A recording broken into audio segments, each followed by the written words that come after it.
Hey, Howell here. What I want to do today is make a tribute to Gary Rossington, who died on Sunday. I found out about it because I sort of part of the Tom Bukovich, Uncle Larry's 501 Echo Chorus homeschooling on the guitar, and he played a beautiful tribute to Gary Rossington playing Tuesday's Gone as an acoustic. He called it Monday's Gone, but it was really beautiful. And I obviously went to Google it and I found out that Gary Rossington had passed on, had died, and that's the death of the last remaining original member of the band. So I just want to pay a tribute to him.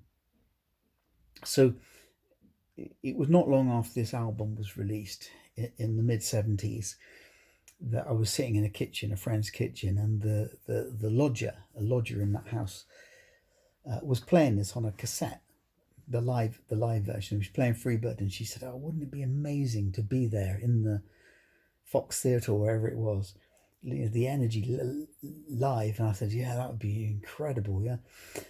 And a few days later, we were in a cafe, the same girl, and they were playing Tuesday's Gone, and I think it may have been the live version as well. I don't know.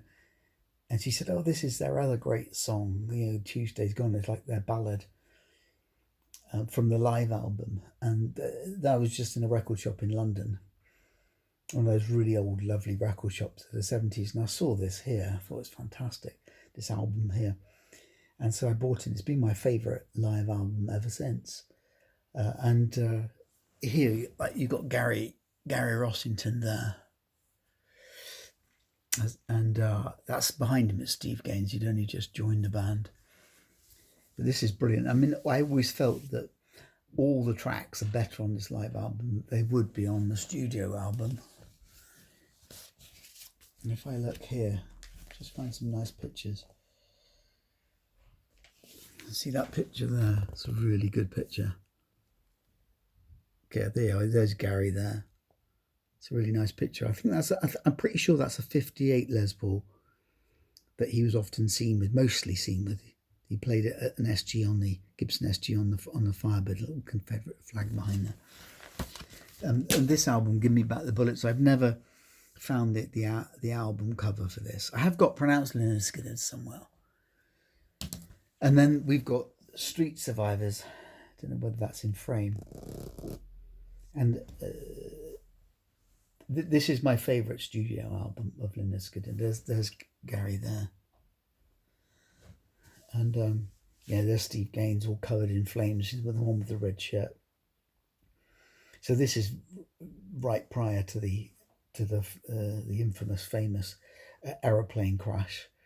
And then after the fateful plane crash, I remember reading about the plane crash, and it was just a small article in this paper. I was furious because that's all it was. It was a small article inside this paper. I thought, but they reformed with he reformed with Alan Collins, the other guitarist, and they made the solo album.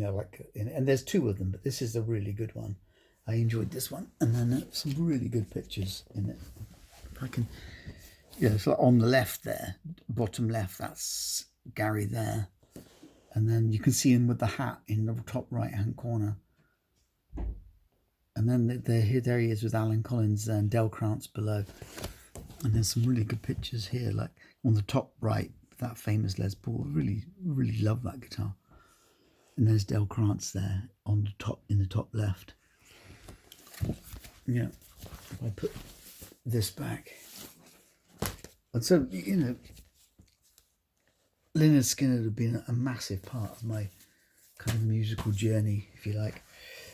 And Gary Rossington was always my sort of favourite member, and I just the way he was just a classic Les Paul player, where he just sort of flashed through the pickups and everything like that. And the guitar solo on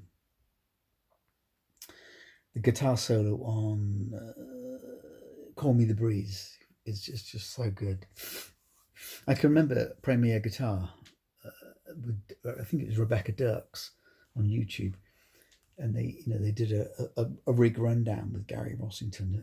Gary wasn't there, but it's like an engineer was there, and it was just like she was so confused. They were all confused because the guitar was just going straight into the amp. What, the lead going straight into the amp?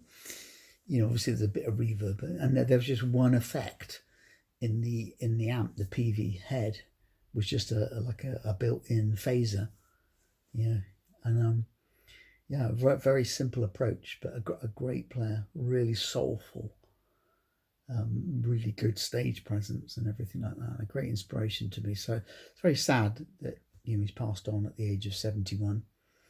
And so thank you very much for joining me, and that's my small tribute to Gary Rossington, who died on Sunday. Rest in peace.